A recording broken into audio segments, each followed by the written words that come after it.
प्रेक्षकांनो, काल आपण बघितलं की सुमीला त्रास होताना बघून अप्पू खूप डिस्टर्ब झालेली असते. ती शशांकला म्हणते, "तू बस ना माझ्याजवळ खडूस, मला मला कसं तरी होतंय." आता शशांक म्हणतोय, "अपूर्वा, अगं तू काय एवढं टेन्शन घेतलंयस? तुझं झालंय ना डिसिजन?" अप्पू म्हणते, मलाही असा त्रास झाला तर मी एवढा त्रास सहन करू शकेल का खडूस? मला काही झालं तर, मी मानसी वहिनीसारखी कोमात गेली तर? शशांक म्हणतो, "अगं त्यांची केस वेगळी होती अपूर्वा, तू आता शांत हो बरं." तो लहान मुलासारखा तिला मांडीवर घेऊन थोपटवतोय आणि शांत करतोय की असं काही होणार नाही, तू शांत राहा. आता तेवढ्यात इकडे या अंजलीबाईंना आलाय परांजपे मॅडमचा फोन. त्या शॉवर घेतात, म्हणजे आंघोळीला गेल्यात. तर ह्या सारिका त्या विचार करतात, घेऊ की नको फोन, खूपच इमर्जन्सी आहे वाटतं. शेवटी पुन्हा फोन कट होऊन पुन्हा वाजतो, मग ह्या फोन घेतात. तर आता ह्या स्नेहलता मॅम निरोप देतात की डॉक्टर अंजली, तुमचं जे पेशंट होतं ना त्यांना तुम्ही पाठवून द्या, कारण मी लवकर येते नाशिकला. त्यांची अपॉइंटमेंट मी प्रीपोन करते. तुमची हरकत नसेल तर लवकर टेस्ट वगैरे करून घ्या, म्हणजे मग त्यांचं चेकअप वगैरे पुढची प्रोसिजर करायला आपण मोकळं. आता सारिका आता म्हणतात, हे बघा डॉक्टर, मी ना त्यांची नणंद बोलतेय, तुमचा निरोप मी पाठवेल त्यांना. म्हणजे ते शॉवर घेत आहेत, त्या आल्या ना की मी सांगते. आता तेवढ्यात अंजलीबाई येतात आणि म्हणतात, सारिका, माझा फोन वाजत होता का? सारिका त्या म्हणतात, अगं हो, खूप वेळेला वाजला म्हणून मी उचलला, मला वाटलं इमर्जन्सी असेल. अंजलीबाई लगेच वचावचा ओरडायला लागतात सारिका आत्यावर. सारिका आत्या सांगतात की अगं कोण्या स्नेहलता मॅडमचा फोन होता डॉक्टरांचा. आता खूप चिडतात अंजलीबाई, म्हणतात, तू कशाला फोन उचलला? तू आधीच माझ्या आयुष्यात ढवळाढवळ करतेसच, आता तू माझ्या कामातही ढवळाढवळ करणार आहेस का सारिका? मला एक गोष्ट कळत नाही, दुसऱ्याचा फोन उचलू नाही असे साधे मॅनर्स नाही आहे का तुला? सारिका त्या म्हणतात, अगं बरोबर आहे तुझं, अगं वहिनी खूप वेळ वाजत होता फोन म्हणून मी उचलला, ठीक आहे मी आता असं नाही करणार. अंजलीबाई म्हणतात, काय निरोप दिला ते तरी सांग, आता खोचकपणा केलाच आहेस. तर आता सारिका त्या निरोप सांगतात. अंजलीबाई म्हणतात, जा आता तुझ्या कामाला. तर आता अंजलीबाई विचार करतात, बरं झालं या बिंडोकला कळलं नाही काही ते, हिच्या जागी कौशिक असताना तर नक्की माझा प्लॅन फिसकटला असता. अप्पू सुखरूप मोकळी होईपर्यंत मला सावधगिरी ठेवलीच पाहिजे. तर आता इकडे अप्पू मॅडमला काही खाऊ प्यावं असं वाटत नाहीये. शशांक तिला खुणवत असतो, दूध पी म्हणून. माई म्हणतात, काय झालं ग अप्पू, दूध नकोय का तुला, चहा हवाय का? सुवाई म्हणतात, का ग, तुला बरं वाटत नाहीये का अजून? शशांक म्हणतो, अगं आई तसं काही नाही, काल रात्री सुमीचा प्रकार तिने बघितला आणि मग तिच्या मनात भीती बसली आहे आणि रात्रभर झोपलीच नाही ती. सुवाई म्हणतात, अगं या दिवसामध्ये तब्येत वर खाली होतच असते, त्याचं एवढं टेन्शन नाही घ्यायचं. सुवाई प्राचीला म्हणतात की सुमी उठली का बघून ये ना. तेवढ्यात निखिल सुमीला घेऊन येतो आणि म्हणतो, सुमी उठलेली आहे आणि अगदी आवरून सावरून इथे आली आहे, अगदी फ्रेश आहे. माई म्हणतात, कशाला आली सुमे तू इथे?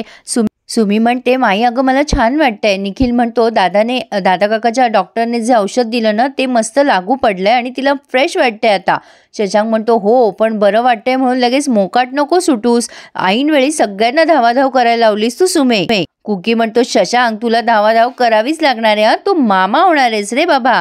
निखिल म्हणतो, मग काय, सगळ्याचा मग तर काय मी एकट्यानेच घेतलाय.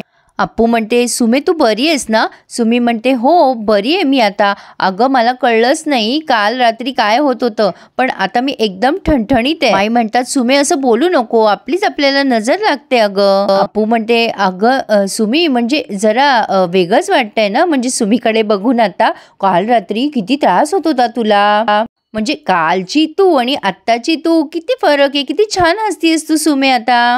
स्ट्रेंज आहे पण ओके गुड.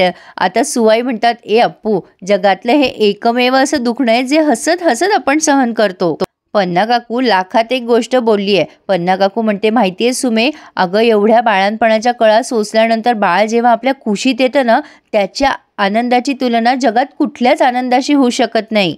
माई म्हणतात, पन्ना बोलतीये ना ते अगदी खरं आहे. मानसी म्हणते, सुमे थोडा त्रास होतच असतो, आपण सहन करायचा, हे आपण कुठून ओढावून घेतलं असं नकारात्मक विचार नाही करायचा. माई म्हणतात, काही वाईट विचार आलेच तर देवाचं नाव घ्यायचं मनामध्ये. कुकी म्हणतो, सकारात्मक विचार करायचा. सुवाई म्हणतात, सुमे आपल्या घरातनं बाळांपणावर एक ग्रंथ आहे आणि त्या ग्रंथाचं नाव आहे माई. हा ग्रंथ जो सांगेल ते गपचूप ऐकायचं. अरे निखिल, मार्केटमध्ये ना मोठ्या मोठ्या डॉक्टरांचे पुस्तकं असतात बाळांपणावर, एखादं पुस्तक आणून दे सुमीला, वाचेल ती. मानसी म्हणते, सुवा काकू माझ्याकडे 2 पुस्तकं आहेत, मी देईल सुमीला. सुमी म्हणते, उद्यापासनंच बाळाचा अभ्यास सुरू करते. आता तेवढ्यात अप्पूला तिच्या आईचा फोन येतो. शशांक आणि अप्पू दोघंही मग एकमेकांकडे बघायला लागतात. अप्पू तो फोन उचलते आणि बाहेर घेऊन जाते. आता जरा सुवाईनं वियर्ड वाटतंय की अप्पू एवढं का अटेन्शन देतीये तिच्या आईला. साहजिक आहे, हे आपल्याला वाटतंय तर त्यांना वाटणारच. आता अंजलीबाई म्हणतात, अप्पू टेस्ट करून घेतल्या की नाही सगळ्या. अप्पू म्हणते, हो ते जे करायचं आहे ना आपल्याला त्याच्या आधी करूया टेस्ट. खडूस म्हणालाय त्यांनी पुढच्या वीकमध्ये बोलवलंय ना डॉक्टरांनी. अंजलीबाई म्हणतात, अगं मी त्यासाठीच फोन केलाय तुला घाईघाईमध्ये, त्या डॉक्टरांनी प्रीपोन केली आहे अपॉइंटमेंट.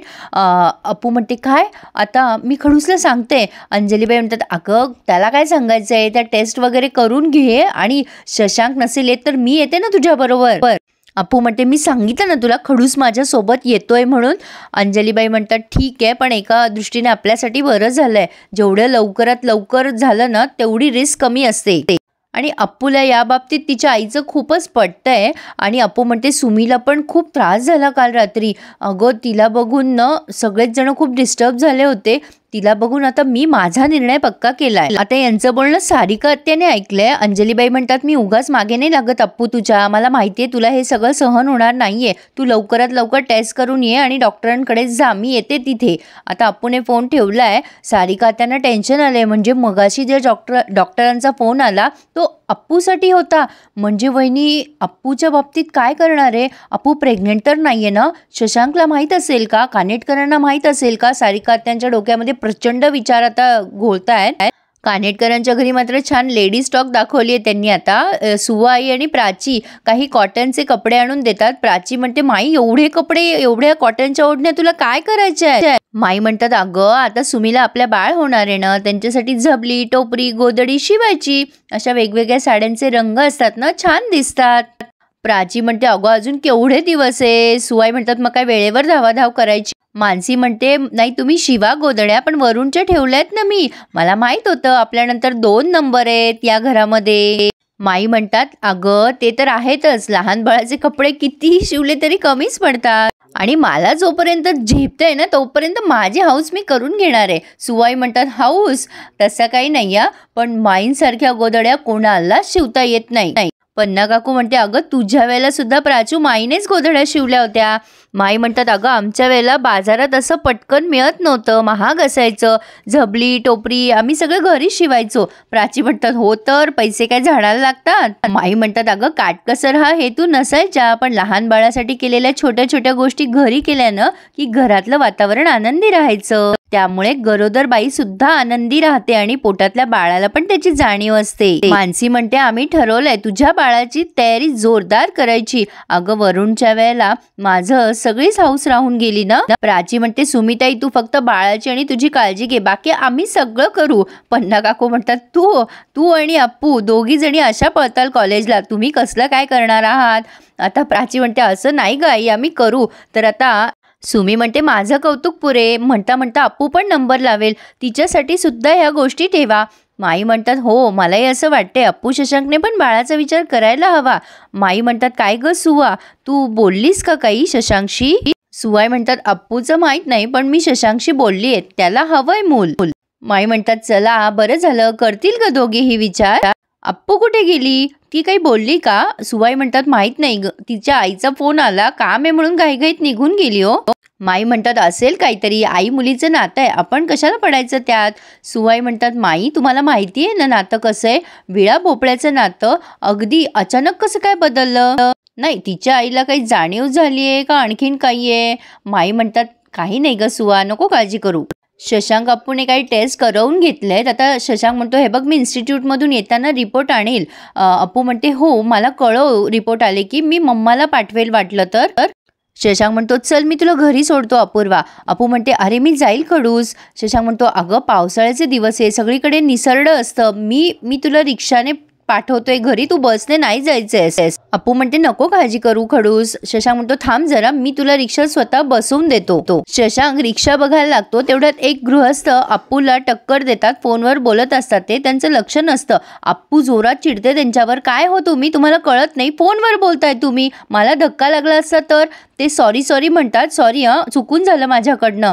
त्यावर शशांक म्हणतो, असं पुन्हा करू नका. अप्पू जोरात चिडते त्या माणसावर आणि म्हणते, तुम्हाला काही कळतं का. शशांक म्हणतो, हे बघ अपूर्वा शांत हो. अप्पू म्हणते सॉरी म्हणून चालतं का, मी पडले असते म्हणजे. शशांक म्हणतो अगं एवढं काय, मी आहे ना तुझ्यासोबत. अप्पू म्हणते अरे खडूस, माझी काळजी नाही आहे मला, पण आता ती पोटाला हात लावते. शशांक म्हणतो काय झालं मग, कोणाची काळजी आहे तुला. आणि अप्पू घरातला तो इन्सिडेंट आठवते की ती म्हणजे तिच्या हातातनं ग्लास पडतो दुधाचा आणि तेव्हाही तिने पोटाकडे हात नेलेला असतो आणि आपसुकच तिला जाणीव व्हायला लागते असं मला का होतंय, मला जर बाळ नकोय तर मी बाळाला एवढी प्रोटेक्ट का करतेय. तर प्रेक्षकांनो, तिच्या ह्या विचारावर त्यांनी हा रिव्ह्यू इथे पूर्ण केलाय. छान दाखवत आहेत तसं बघितलं तर हे. पण आता पुढे जरा म्हणजे विचित्र घटना घडली आहे असं म्हणायला हरकत नाही. आता ह्या डॉक्टर स्वतः आलेल्या आहेत कानेटकरांच्या घरी, सुमीला वगैरे भेटतायत. त्या सुमीला म्हणतात तू छान डिसिजन घेतला. अगं माझ्याकडे तर एक कपल आलं होतं, चक्क आईच म्हणत होती तिला मूल नकोय म्हणून. खरं तर डॉक्टर असं त्यांच्या पेशंटबद्दल सांगत नाही, पण ठीक आहे, त्या त्यांचा अनुभव कदाचित शेअर करत असतील. पण हे सगळं अप्पू शशांकने बाहेर ऐकलेलं आहे. हे ऐकलेलं असून सुद्धा ते घरामध्ये आलेले आहेत. दादा काका सांगतात की आमच्या घरात अजिबात असे संस्कार नाही आहेत. शशांक अप्पू हे सगळं ऐकून खूपच चकित झालेत आणि रादर घाबरलेत असं म्हणायला हरकत नाहीये. आता ते दोघं समोर आल्यावर या स्नेहलता म्हणतात अरे हेच ते कपल, ह्यांनाच मूल नको. आता हे ऐकल्यानंतर कानेटकरांची काय अवस्था झाली असेल तुम्ही इमॅजिन करा प्रेक्षकांनो. त्यामुळे पुढे आता काय काय होणार आहे हे आपण सांगू शकत नाही, पण नक्कीच माई आणि सुवाई अप्पूला विश्वासात घेऊन ही प्रेग्नन्सी टर्मिनेट करू देणार नाही असं मला तरी वाटतंय. ऑफकोर्स तुम्हा सगळ्यांनाही असं वाटत असेल. तुमच्या कमेंट्स नक्की मला शेअर करा आणि प्लीज आपल्या चॅनलला सबस्क्राईब करायला प्लीज प्लीज प्लीज विसरू नका. So please subscribe my channel and enjoy my all reviews. धन्यवाद.